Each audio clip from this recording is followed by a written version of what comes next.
make sure that they are engaging in this vibrant learning, also that everything that they're learning is being related to their everyday life and post-secondary goals as well.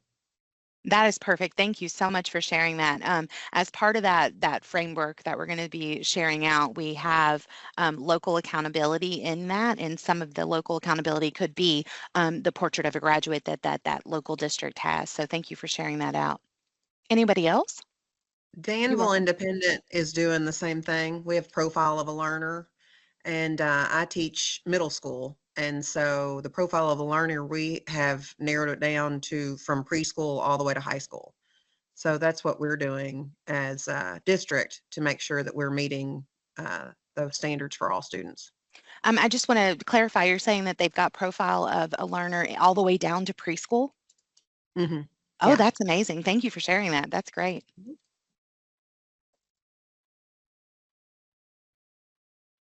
Anybody else?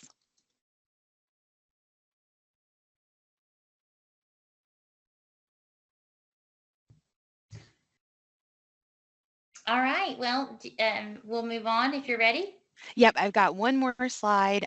So if you all could help us, even just reach out to maybe one more teacher, one more, or a family member, or anybody in your stakeholder group, but please use this QR code and share it with others to help us gather more feedback. So essentially that same question, I'm going to put that same question on there so that you can answer that and give us some more information on that. That's awesome. All right. Well, we That's all. certainly do thank you, and we'll just task these TAC members with sharing this out, cascading it out to your fellow teachers, at least one. That's our homework. Yes. So let's make sure we get that done. And we want to thank you so much, Susan, for joining us this morning. And that's awesome, awesome, great information. And it sounds like a lot of our districts are really stepping up and following suit and doing the right thing. So Yes. Thank go you all so us. much. Yes. Thank you all so much for having me, and you all have a great day. Thank you. All right, and we appreciate Susan for sharing all of that great information with us. And so we will move on from there to item number 6, which is our inquiry-based learning in social studies classrooms. Always a hot topic. So we are joined today by Lauren Galicchio and Heather Ransom from the Office of Teaching and Learning at KDE. Yes, hello everyone. Thank you for inviting us to come speak with you today about the inquiry-based learning. We're excited to share some of the professional learning and resources we have available to support you in this work. As always, you can see our contact information there on the screen, KDE Social Studies at education.koa.gov. And we're always here to answer your questions whenever you have them. Next slide, please. So our question to consider are what supports are there for inquiry-based learning for teachers and students in Kentucky for social studies? Next slide, please.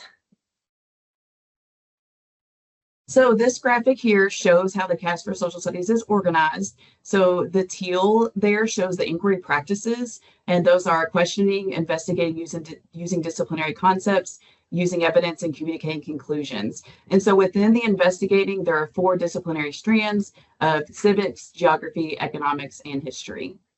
Next slide, please. This slide here is from the CAS for Social Studies itself, and it provides the definitions for the 4 practices within the inquiry practices of social studies. Throughout our presentation today, we are going to highlight the multiple components within these definitions and talk about the resources and professional learning we have that is aligned to these practices and to support these within the classroom. Next slide, please. So for the first inquiry practice, we're going to talk about questioning. We have a few resources here we want to share with you. And so first of them, I know many of you may be aware of this, but we have an inquiry practices of the CAS for Social Studies professional learning module that you can find on our social studies resources page at kystandards.org. And within that module, there are 2 different sections that can really help you with using and designing questions. And so that's section B and C that support you with compelling and supporting questions. So the reason why we are anchoring our conversation about questioning first with the professional learning is because it's really critical to understand the guidance we provide on questioning before engaging in strategies and pedagogy that support the development and generation and asking of questions. As an example, in sections B and C, we provide the questions, the criteria to evaluate compelling and supporting questions to ensure that they are high quality questions. And additionally, we even provide foundational knowledge such as, what are the best sentence stems for asking compelling questions versus supporting questions. As an example, we talk about how and why as sentence starters for questions, because those question starters allowed for a greater synthesis of the disciplinary strands, while the sentence starter of what really allows students and teachers to develop, ask, and generate questions that may be more discipline specific. Now, while neither one of those sentence starters are unwavering rules, like there can be how questions for supporting questions, etc., that foundational knowledge is really important as you engage in some of the other resources to develop questions. So on the screen, you see the Right Question Institute. They have a strategy called the question formulation technique that supports students in asking, developing, and generating questions. And then you also have the Harvard Thinking Routines, Project Zero. They have, as the title kind of shows, is that they have a lot of routines, again, for developing that thinking.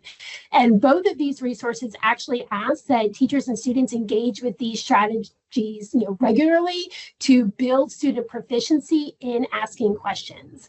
We'll talk about this more a little bit later, but we have these strategies also embedded in Kentucky specific examples, and we'll show you those more in a little bit. Another great resource for questioning are the inquiry design models. Now, because these have multiple state hubs, you will have to go into these and evaluate them using the social studies instructional materials alignment rubric that we have on the kystandards.org to ensure that they are aligned to the Kentucky standards. But these inquiry design models are valuable because they allow educators to see the alignment between questions, tasks, and sources. So it's not so much just the focusing on generating and asking and developing the questions, but how does the whole learning experience support the use of questions within that inquiry framework. Next slide, please. So the next inquiry practice is using evidence. And so we have a module available on our social studies resources page called Supporting Students in Using Evidence. So this is actually a module series, and you can see there on the screen that there are 6 different components to that. And all of these support teachers and students in different ways to help them with using sources before, during, and after they're engaging with them. So this professional was created based on teacher feedback. As teachers are determining what resources to use within their classroom, what teachers are finding is that sometimes sources need to be worked with in order to use them with their students. So this module is, again, designed based on teacher feedback to support them in this work. So in this module series, we talk about how to design source sets, so multiple types of sources to build comprehension of a complex text-based source. We talk about what teachers need to do before they even use the source with students in the classroom. We talk about strategies on how to build comprehension of the source as students are first engaging with them.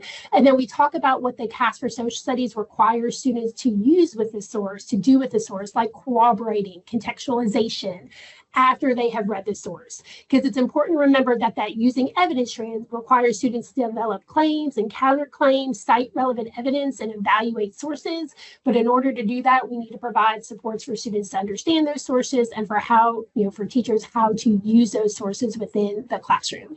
So this module series supports teachers in doing that. And then within that, there are resources for where participants and educators can go to learn more about what organizations have pre-packaged source sets that they may be able to work with in their classroom.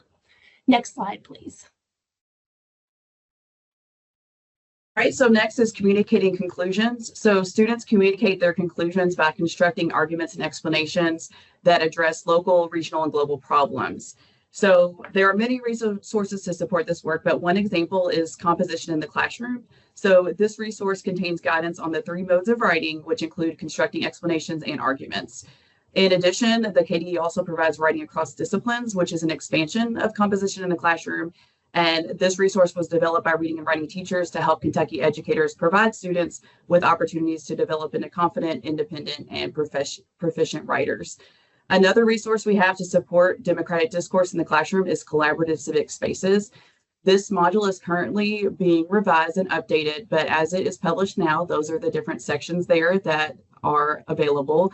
And so the purpose of this module is to really support teachers with different strategies that can help them establish and maintain collaborative civic spaces in their classroom.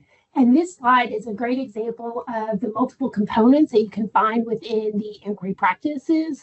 You know, as Heather stated, as she was talking about how these resources align to the standards, you know, it's important to note that students communicate conclusions by constructing arguments and explanations, which is why looking at that composition in the classroom, understanding how to do that with students is so critical. Address local, regional, and global problems, and they're also required to engage in democratic discourse. So there's a couple of components of professional learning that really allow us to implement these practices with students in the classroom.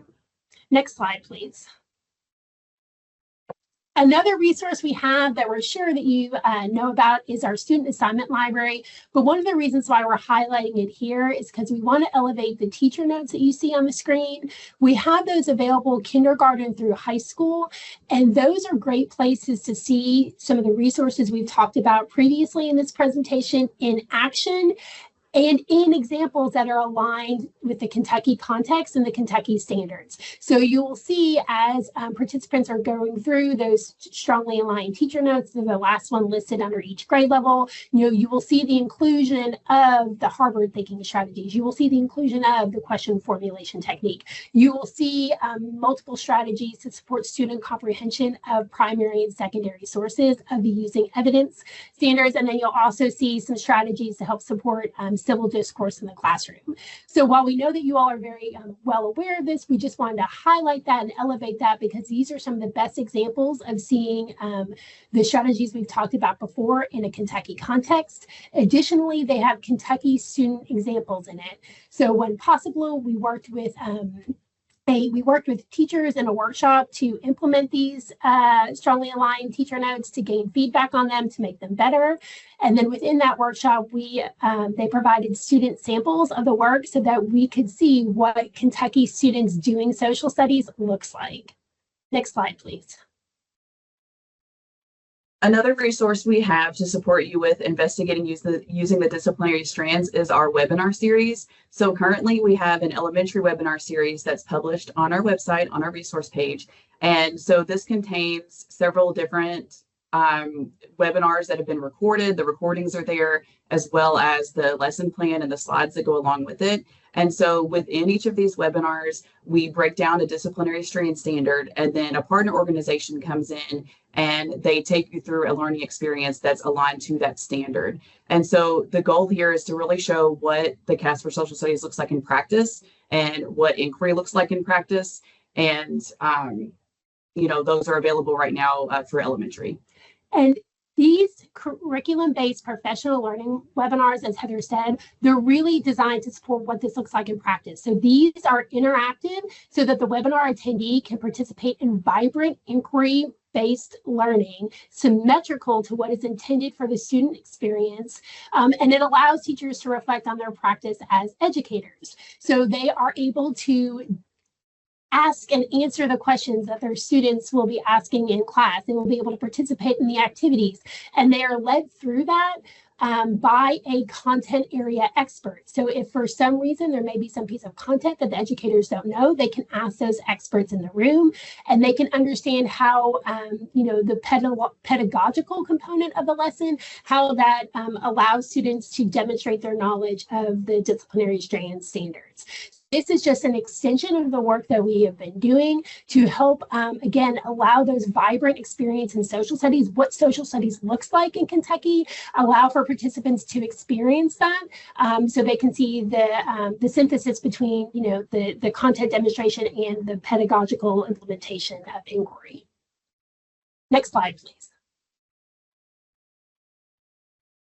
So we are actually expanding those webinars to include middle and high school. And so those will be coming in 2025.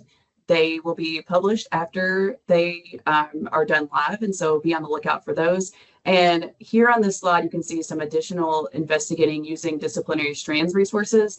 And so here, some of these organizations are ones that we have worked with or will be working with those webinars. And so they're divided up by discipline because, you know, as you all are aware, it's really difficult to find a comprehensive, high quality instructional resource for social studies. But these are some different organizations that provide some different resources and lesson plans and things like that alongside each of those disciplines. And some of the examples we have here, they are great partners in also providing that additional Kentucky context that we know that teachers need support in. But as you are going through and as you're exploring these resources, it's very important to make sure that you're using that instructional materials alignment rubric that we mentioned before to ensure that whatever resource you're looking at is aligned to the CAS for Social Studies. And because of the supplemental nature of the social studies market, in the sense that we do not have as easy access to comprehensive HQIRs that maybe some of our other content areas do, we highly recommend that you also look at that breaking down a standard tool that we have on kystandards.org. On the right side of the tool, you'll see a like the rest of the Excel spreadsheet helps you analyze whether or not the standards are appearing within your grade level. So if you are a grade 2 teacher and you look at your resources, you can see what standards you're hitting, maybe what standards you're missing, or maybe some standards that you're hitting a lot and maybe not others. So as you are working to look through these resources and as you seek and shape them, once you evaluate them using the instructional materials alignment rubric, we really encourage you to look at your full social studies program to make sure that you are able to implement the CAS for Social Studies for your grade level or your course. Next slide, please. And so we've kind of already answered this question as we've gone through the presentation. That last slide really talks about those additional resources or supports that could be used for supporting educators and implementing the CAS for Social Studies. But we really highly encourage you, as you find needs, as you have feedback, please share that with us on the KDE email. And if you could go to the next slide, we can share that email with you.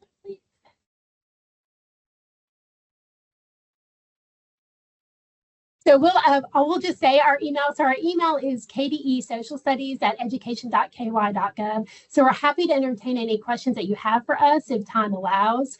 But we do encourage you, again, if you step away and you have additional questions for us, we're happy to answer those at that email. All right, tech members, what questions do you have? Thoughts, feedback? All welcome, I'm What sure. was that email again? One more time. I'm sorry. What was the email again? KDE Social Studies at KDE? It's at education.ky.gov. So it's social studies at education.ky.gov. Okay, thank you. You're welcome. Thank you. Anyone else? Other tag members? Thoughts and opinions? Melanie, this is Thomas. I'm still hanging on. I just had to hear these ladies' wonderful presentation. Heather, Lauren, Fox, all of our folks in the Office of Teaching and Learning do phenomenal work.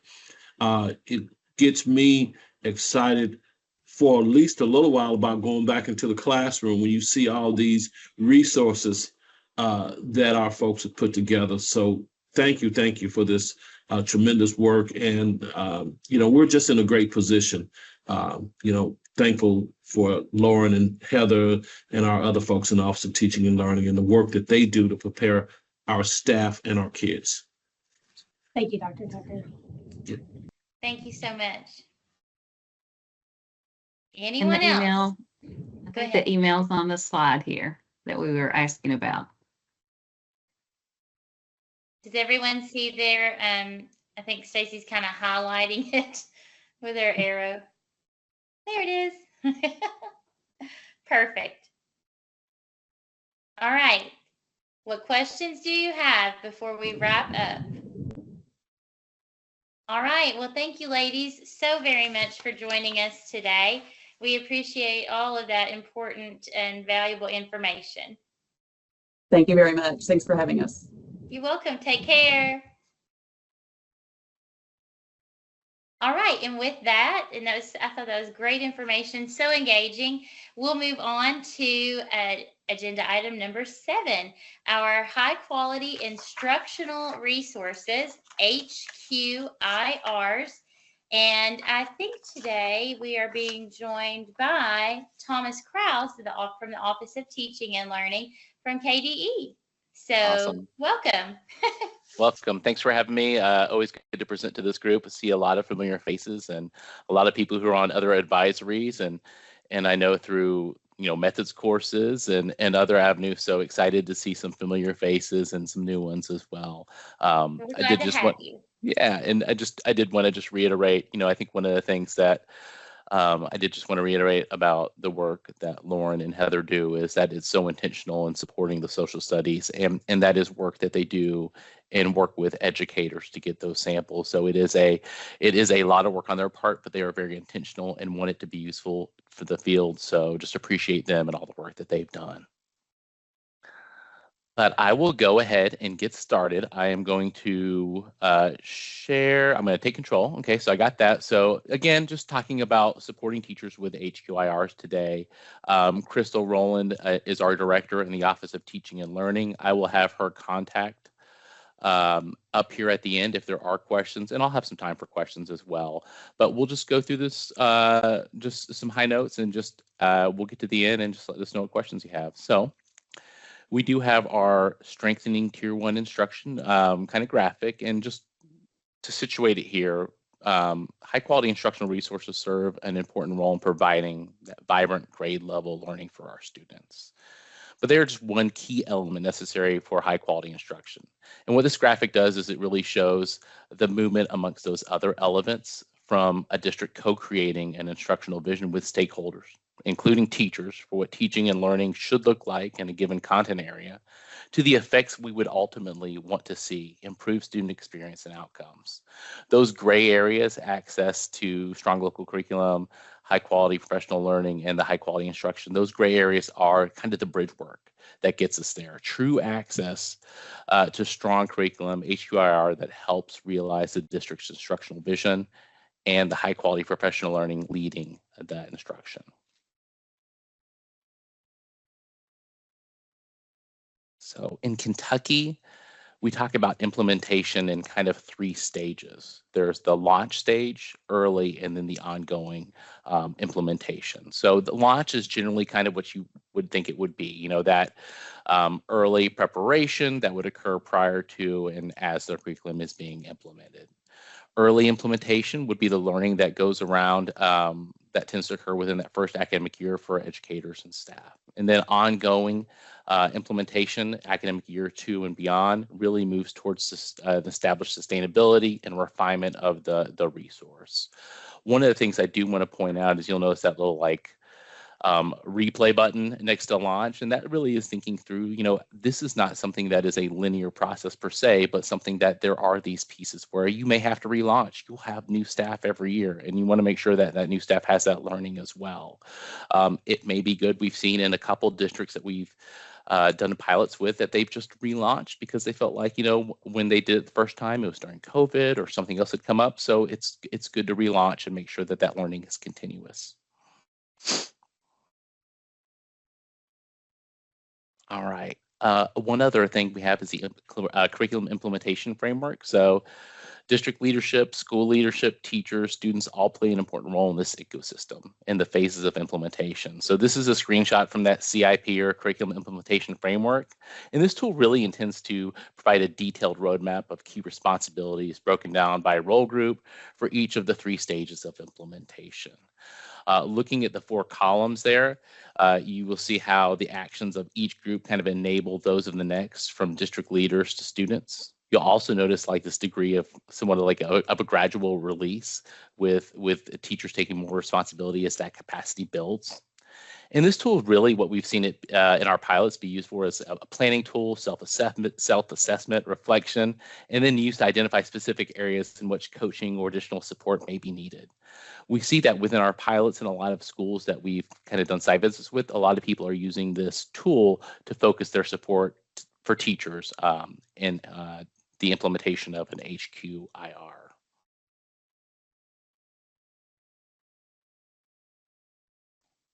then we talked about the pilots, and we've learned a lot from our pilots. So at this point, we've had kind of a curriculum development process, founded or with a foundation of HUR, with districts that have implemented reading and writing, mathematics, and science.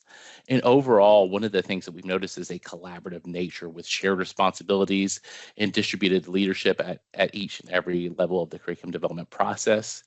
Teacher leaders play a central role in this by ensuring the classroom perspective guides the decision making. At the end of the day, this is all about, and if you think about that graphic we started with, it's all about student outcomes and achievement. So really making sure that that process and what students are experiencing is the center of this process of the vision and then the implementation of that resource. And we've seen leader support educators and teachers in a lot of different ways. That is like just making sure that, there's a resource that is purchased and distributed that meets the instructional vision of that district. That is something that they've had a say in and they feel is going to get students where they want them to be based on that vision. We've seen school and staff and leader support teachers and really thinking through how they're building in time for PLCs and work time to build understanding around that resource. Get PL that is going to help educators learn, utilize, and use the resource. And then even thinking through creating those conditions that are going to support educators year round, not just with a launch where you're doing an unboxing at the beginning of the year, but what are those pockets of time where you're taking a step back and seeing what is working, where does additional support need to be, and what else maybe down the road in that ongoing implementation, what else would you like to see paired with your resource to support and strengthen your curriculum at home. So those are just a few of the resources we have and some of the things that we've experienced within this journey. But I do want to see what questions you all have, and I'm going to put Crystal's email down there because there might be the opportunity where you're like, oh, I should have asked that. So you have Crystal's email there too, but I'll pause and see what questions you all have for me. All right, TAC members, obviously HQIRs are another hot topic. So please offer plenty of feedback. Feel free to share out, but also ask some questions.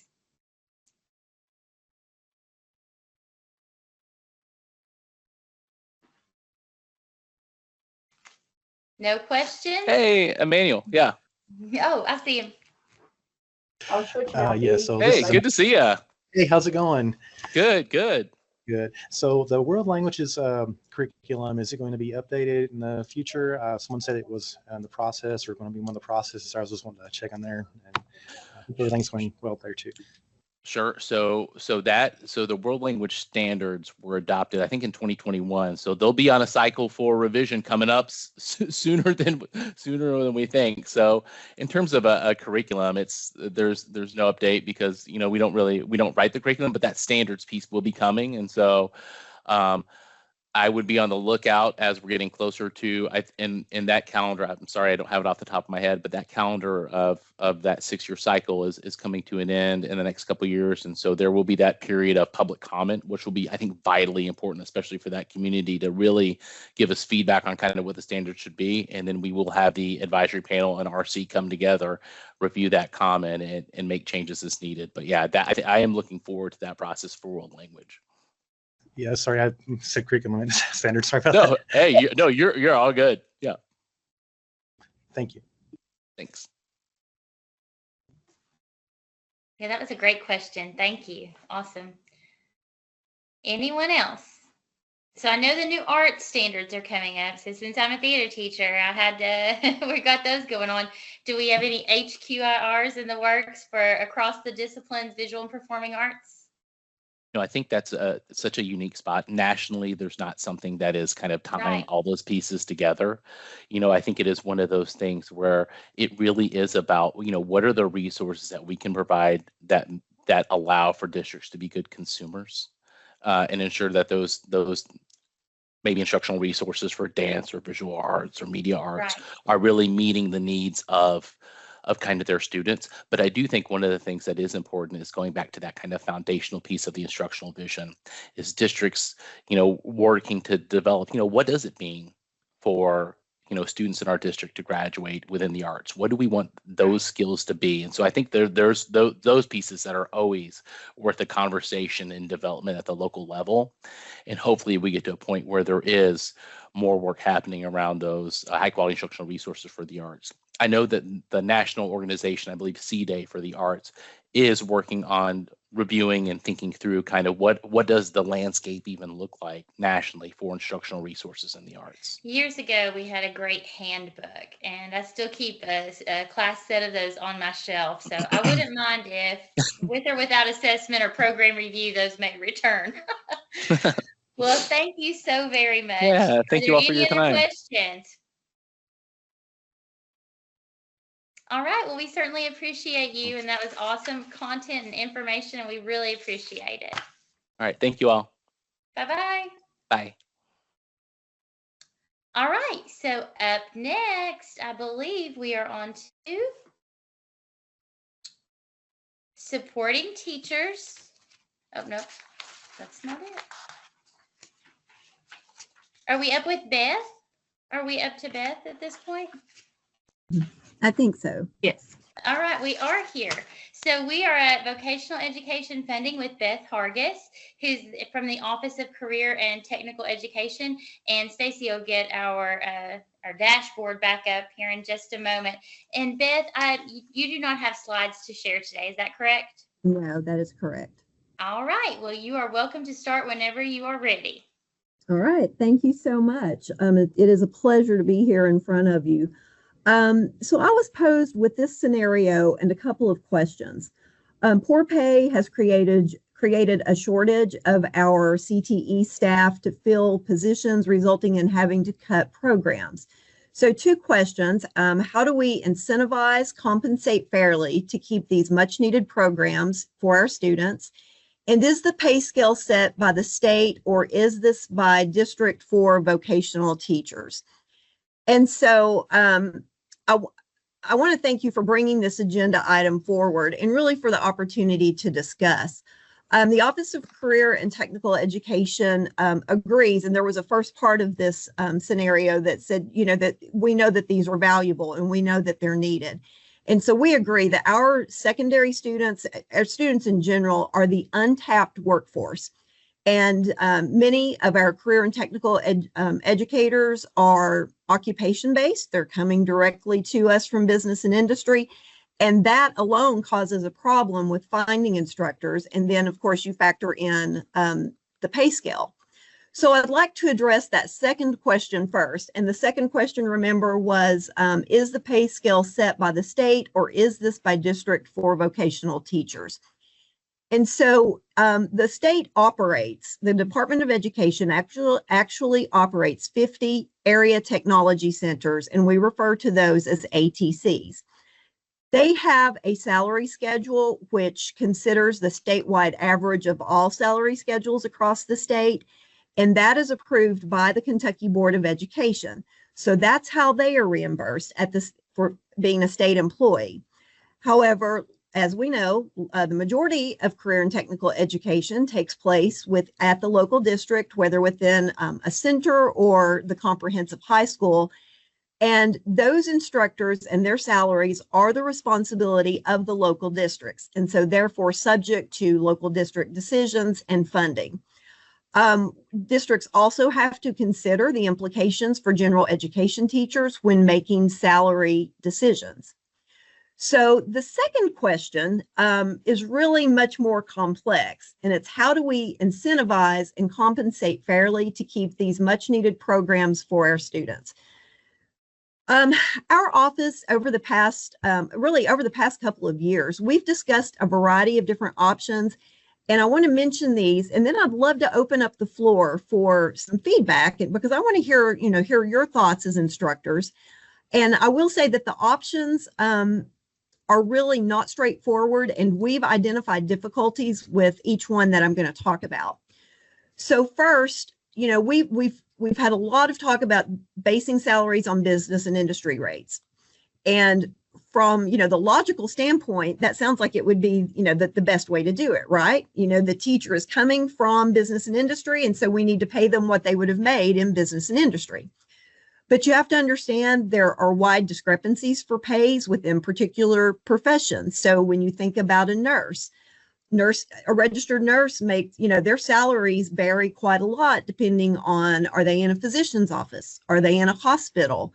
Maybe they're a traveling nurse, a school nurse. So you've got, a lot of variables there that play into that. Then also, you have wide variances even within the different regions of the state. Northern Kentucky versus, Southern, East, West, all of those different regions, and whether it's an urban or rural setting.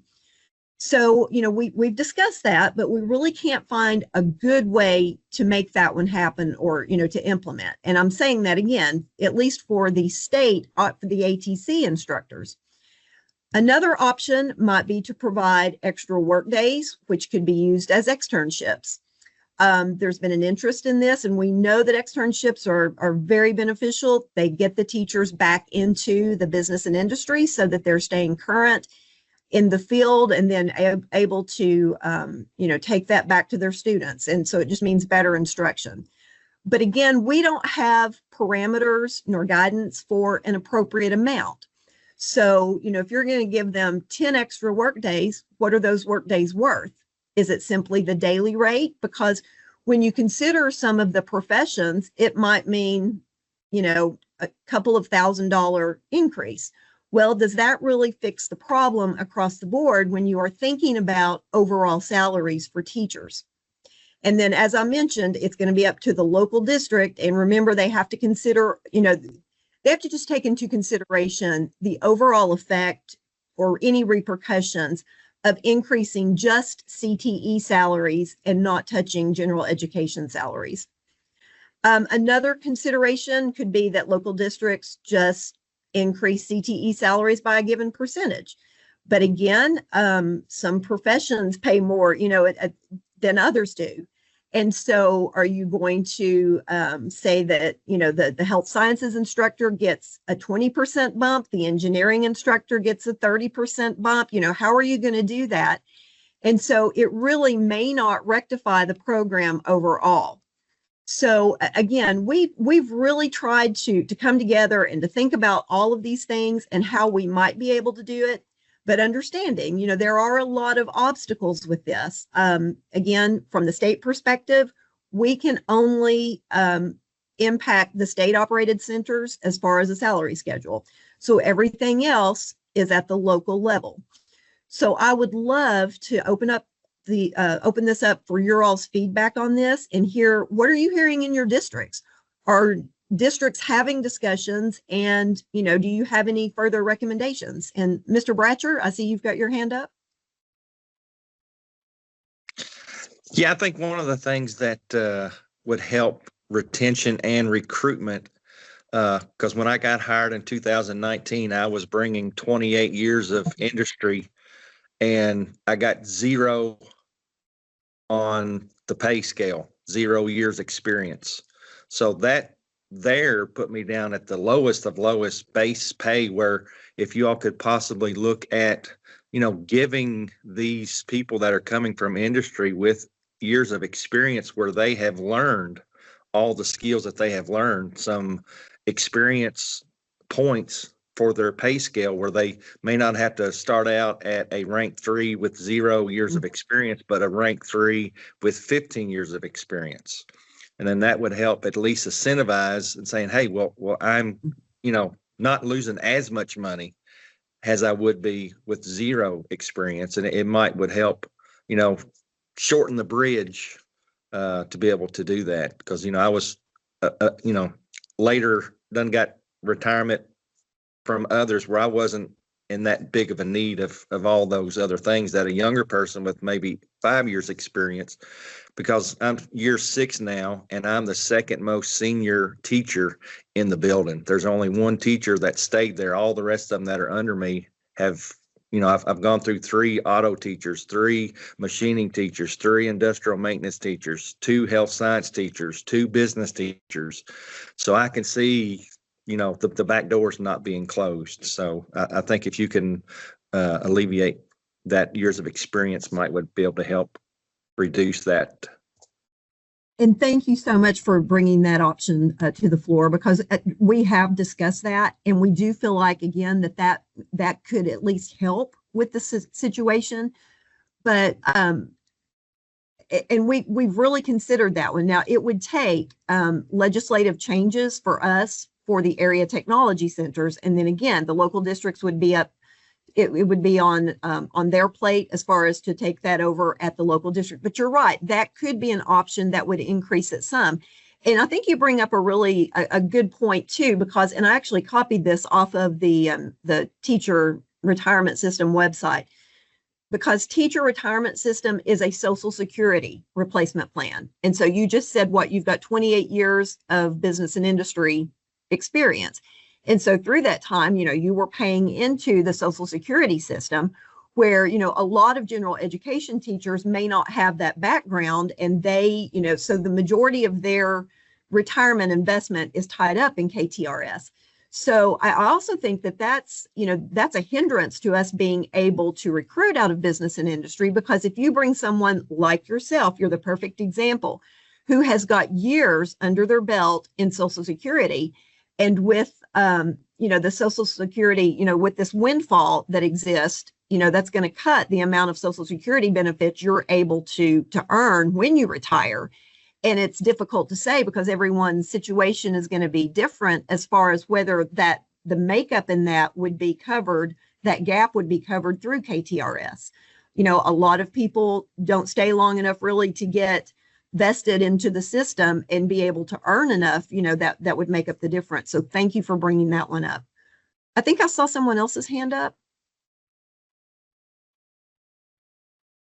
Okay, any other thoughts? I mean, again, we need to hear from you all, because we have batted around a lot of different options. And again, we have more control over what we can do for the area tech centers. But even that is going to take some legislative action. So, it's not an easy fix, certainly. My hand was raised. I'm Carla Criswell from Jefferson County. You touched on it about the Social Security. And I know a lot of people that would like to come to education through CTE, but they are not because of that. And so I think if we can get that changed, that would open the door for people to most likely want to come into education that have, 15, 20 plus years in another sector. I think you're exactly right. And I know that there's been discussion actually here recently, because that's a federal issue.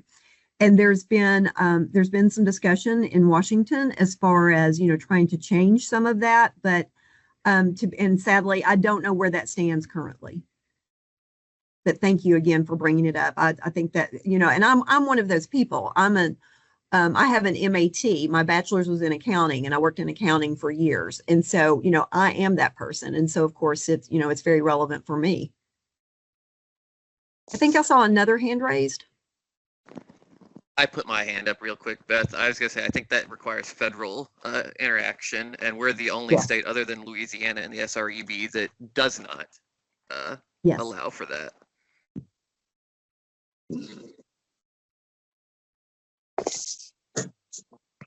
Anyone else?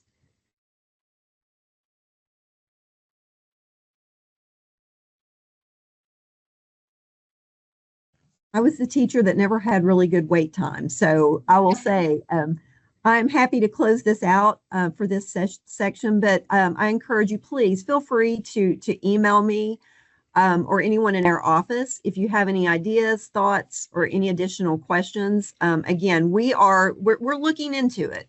We just don't have good, solid answers right now. And it's one of those things that it just seems like it should be really easy. Well, let's just increase their pay.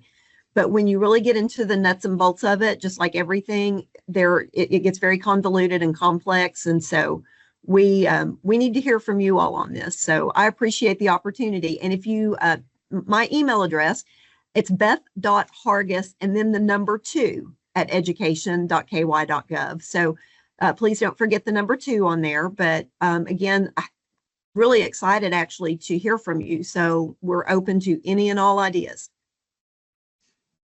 All right. Well, thank you so much for your time today. Thank you, Ms. Good. We appreciate you so much. Have a great day. All right, and with that, we will move on to our Section 9 Mental Health Services section of our meeting today with Christina Wheater, who is from the Office of Continuous Improvement and Support at KDE. Christina, are you with us and ready? Yes. Can you hear me Welcome. okay? Yeah, we can hear you great. Okay, great.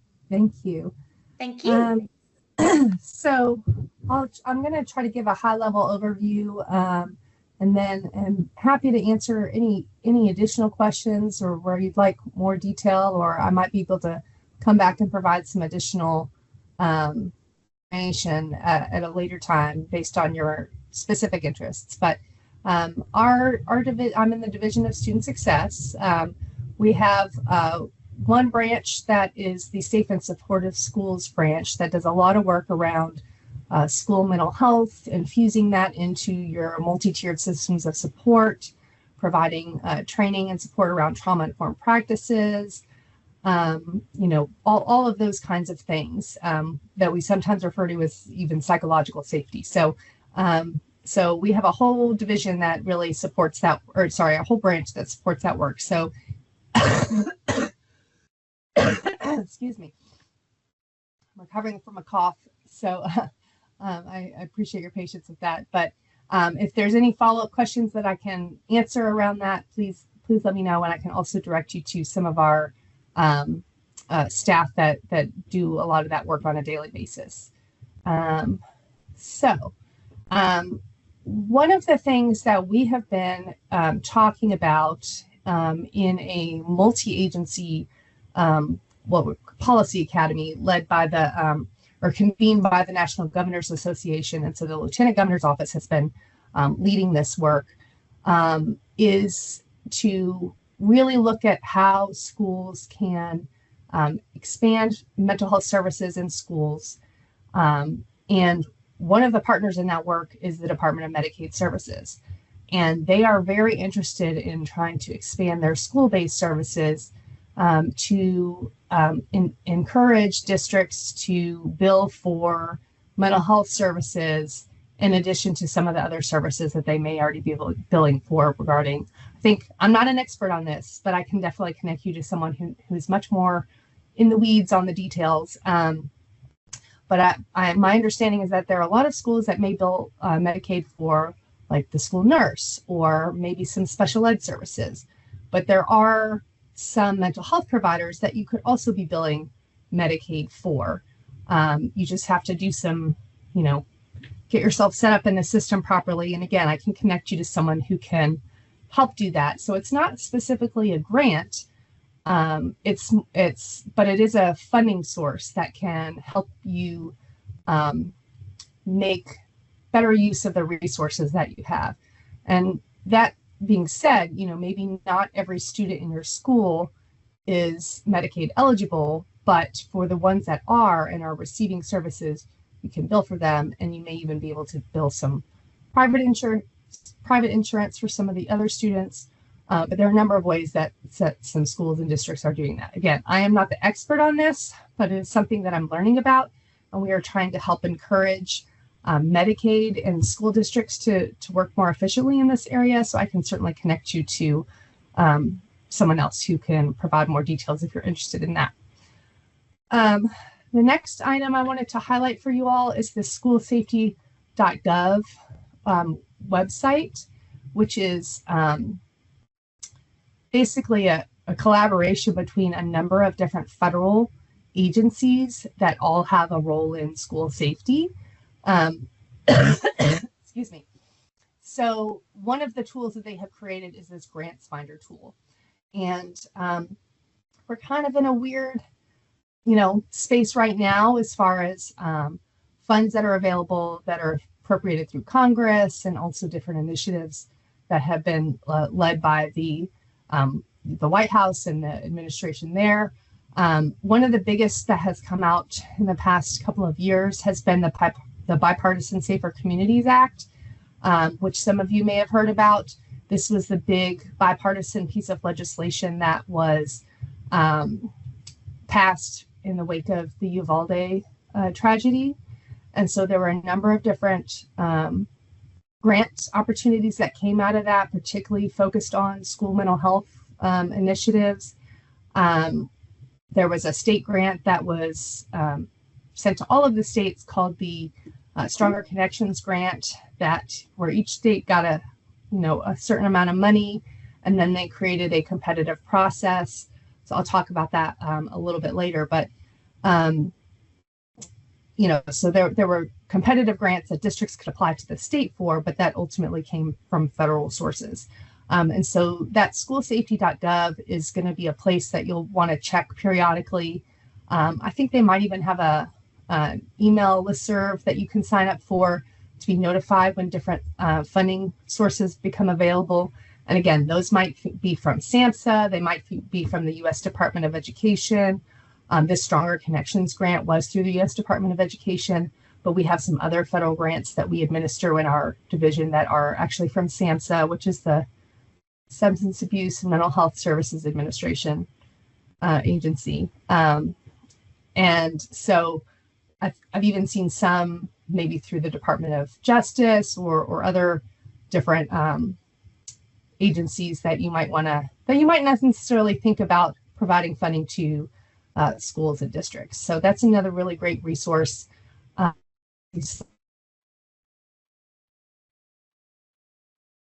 Can search there.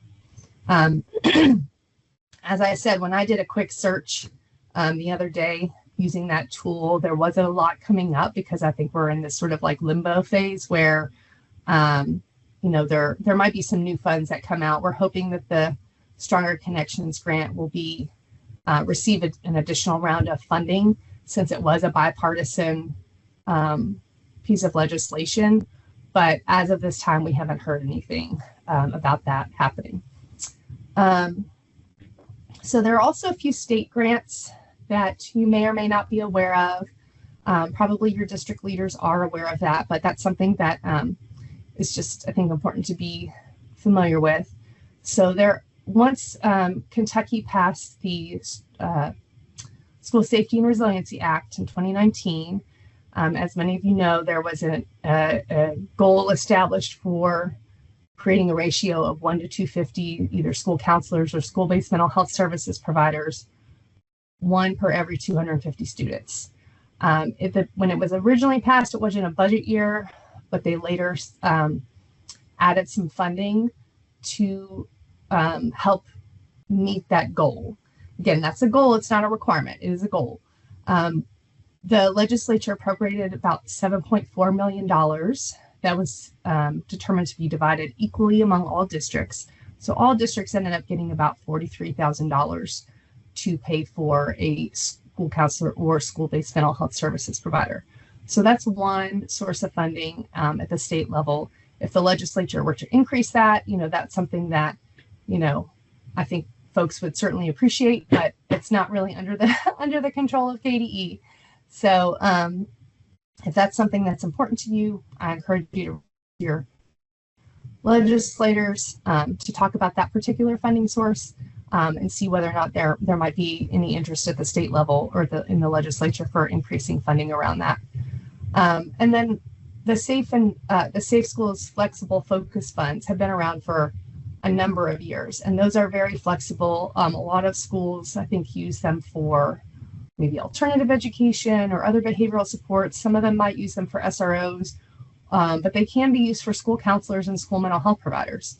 So those are funds that have been, in districts for a long time. We always encourage districts to be constantly evaluating what their needs are and really directing their available funds to meet those needs. So that's another source of existing funding at the state level that comes from the state coffers, if you will, that could be directed towards supporting mental health initiatives. If there are grants that come from KDE or are kind of passed through KDE from the federal level, like that Stronger Connections grant that I mentioned before, those would be listed on the competitive grants page from KDE. So that, again, that link is live. So there's not, as far as I know, a particular schedule for when those grants come out. The Stronger Connections grant, frankly, is one that kind of fell into our laps. And the Fed said, here, you've got this pot of money, now go create a competition based on the requirements that we have for you at the federal level. And so we did that a couple years ago. Again, we hope that there will be another round of funding for that. But when that does, or if that does come to KDE, then we would post that competitive grant opportunity on that webpage. And then finally, I'll talk in a little bit more depth about the Title IV Part A funds that our division administers. And within that, there are three components: a well-rounded education component, a safe and healthy students component, and an effective use of education technology. And so every district gets those funds based on basically those are allocated according to the Title I formula. So, the larger districts are going to get more of those funds, and the smaller districts are going to get smaller allocations of the Title IV dollars to spend in those three different components. And so the safe and healthy students component, if a district has more than $30,000 that they get through Title IV-A, then they have to spend at least 20% of it in the safe and healthy students component. And so these are some of the areas that those funds can be. So suicide prevention, bullying prevention, particularly school-based mental health services, PBIS, trauma-informed practices, all of these different things. And so we have seen, for example, if you are in a district where the $43,000 that you get from, the state to pay for a school counselor or school-based mental health services provider, if that's not enough to cover their full salary and benefits, one thing that could be done is to combine some of that funding with Title IV funding, if you're a small district and you really need 3 mental health counselors, you can use that portion of the state funds and then supplement it with these Title IV funds to pay for more school-based mental health services. So that's very high level overview. I think I have my contact information. I think actually that was on the first slide. I don't think I included my email address there, but I'm in the global, so you can certainly reach out to me. But if you have any questions, again, that was a very high level overview. And I almost forgot, because this is hot off the presses. I just got an email. I'll put the link in the chat, but I can forward the email to Stacy, who might be able to pass it along to this audience. But SAMHSA just came out with, I guess I can't put it in the chat. So I'll forward the link or the email to Stacy. But SAMHSA just announced some webinars that are going to be taking place. I think there were a couple that were in December that have already passed, actually there's another one tomorrow, and then some others in January that will be an overview of the grant application process if you are interested in applying for any SAMHSA grants. So the link that I'll send out would be to register for a webinar to get a better understanding how the SAMHSA grant process works. And again, that SAMHSA is actually where we have received some funding for. If any of you have heard of the AWARE grants, we're now on our third one of those 5-year grants, and that really allows us to support, statewide some different initiatives related to training on infusing those school-based mental health services into your multi-tiered systems of support and PBIS. But then each round of the AWARE funds has also allowed us to work with what we call pilot districts, 3 pilot districts, where those districts are able to really ramp up their school-based mental health services. So the current cohort of AWARE grantees includes Jessamine County, Mason County, and Brown County. Previous districts included Fayette County, Henderson County, Warren County, Pulaski County. I think that I might be, and Bullitt County. Again, and I'll just say, having applied for SAMHSA funds and Department of Education funds, the process is a little bit different. Again, that would be something I would, if you're interested in applying for federal grants through SAMHSA, which of course has a lot of mental health grants, then that webinar might be a good opportunity for you to get your, get a little bit of an understanding of that process. So any questions at this time I can try to answer? All right, TAC members, now is your moment. Go ahead.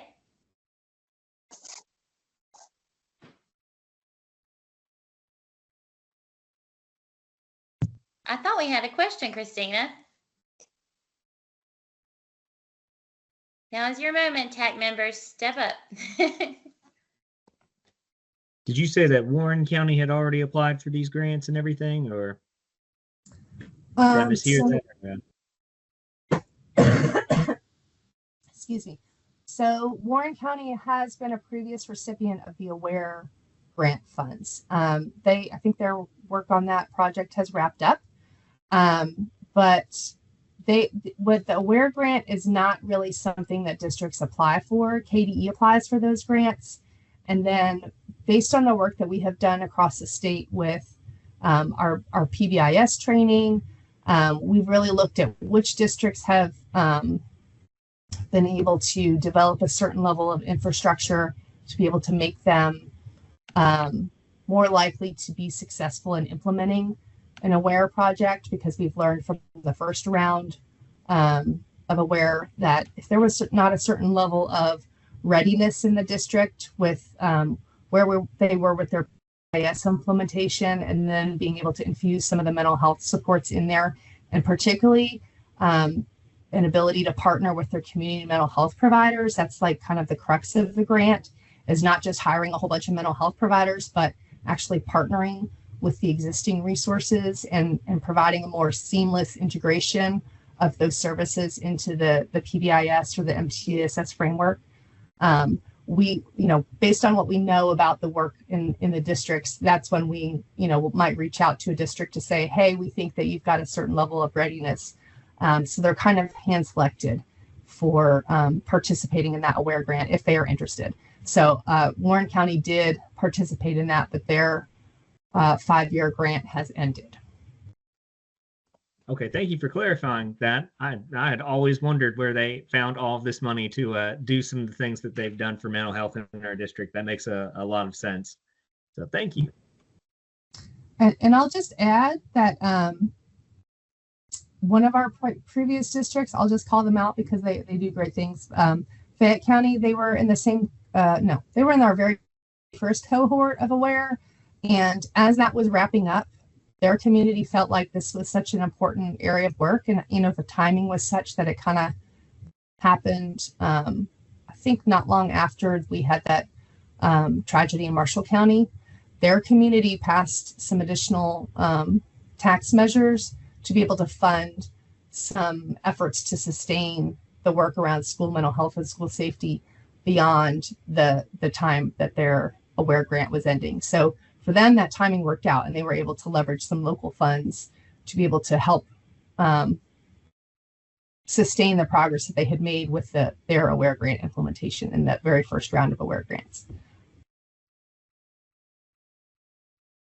I see another hand that's up.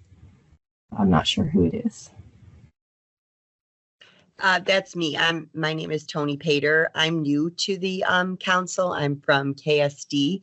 How does the school district express interest in AWARE? Because like I said, I'm new to the council. How do we even know if we would qualify as such a small school district? For KSD? Yes. Mm-hmm. So I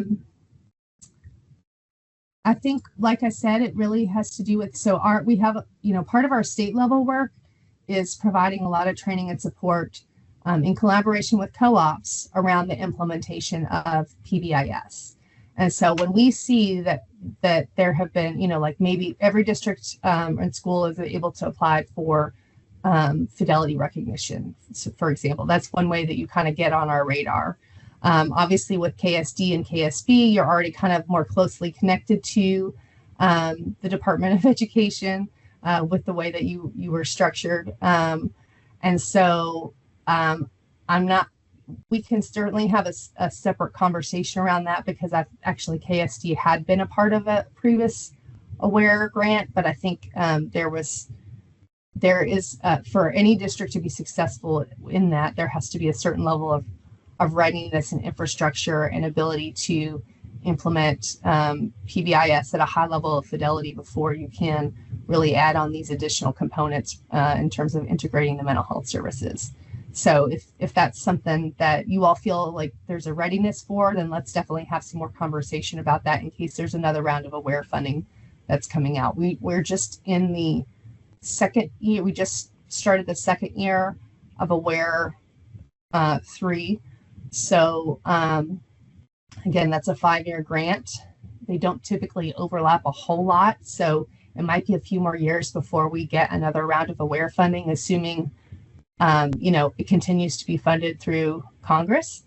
But we're hoping that because of, different national trends and events that have happened in the past several years, that at the federal level, they will continue to recognize the need for additional mental health supports in schools across the country, just because of all the things that have been happening nationally with, school violence, the outcome of the pandemic and the effect that that's had on both students and staff, and those kinds of dynamics.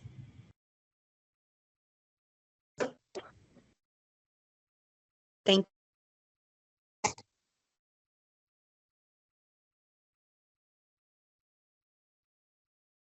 Anyone else?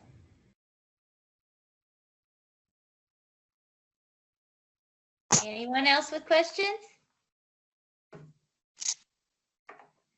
All right. Well, with that, Christina, we just want to thank you so much for bringing this great high-level overview to us and answering all of our questions and giving us these updates and feedback. And we really appreciate your time. No problem. And if anyone else has follow-up questions, please don't hesitate to reach out to me, and I'm happy to have further conversation. Thanks. Excellent. And you did go ahead and send that over to Stacy to kind of cascade out to us. I'm doing that right now. Awesome. Thumbs up. Fantastic. Thank you. All right. Well, we certainly appreciate her. And we will head on over to our last agenda item. Looking towards adjournment, let's go ahead and preview our upcoming meeting dates, which are going to be March 11th. So mark that in your calendar. And then also in the summer, June the 10th. So please make plans to join us. And introducing Justin Edwards will be part of that as well. So, all right. Melanie, if you don't mind. Yes, let me interrupt. I apologize. No, you're great. I added the last part about Justin just a few minutes before the meeting started, because for that March meeting, for the March meeting, we are doing a little change at KDE in terms of the TAC liaison. Justin Edwards will be the one moving forward starting in March that's going to be the TAC liaison. So I just wanted to give Justin an opportunity to say hello and kind of let you all know that all of the future correspondence around TAC would be coming from Justin Edwards instead of Stacy Noah. So Justin, would you like to unmute and say a few words? Sure, I'll be real quick. Thanks, Stacy. So like Stacy said, my name is Justin Edwards. I am also in the Office of Educator, Licensure, and Effectiveness, just in a different division. I'm in recruiter or educator recruitment and development. And I've been with KDE since January 2020. I also oversee the Go Teach KY Ambassador Program, which is another group of in-service state teachers. So I look forward to working with you all. Well, Justin, we are very pumped to have you. Obviously, we'll miss Miss Stacy. She's been our beacon of light and holding this whole thing together. So we know that you're going to do a great job, and we're grateful that you were able to join us today and introduce yourself. So awesome. We'll see you soon. Stacy, is there anything else? No, I think we're ready for our motion. All right. In that case, would anyone like to move to adjourn? Chad Davidson, McCracken County, moved to adjourn. And a second? Carla Criswell, second. Thank you, Chad, and thank you, Carla. And we will see you all in March. Thank you. If you have any questions, send them to Stacy now before she heads out. Have a great week, guys. Thank you.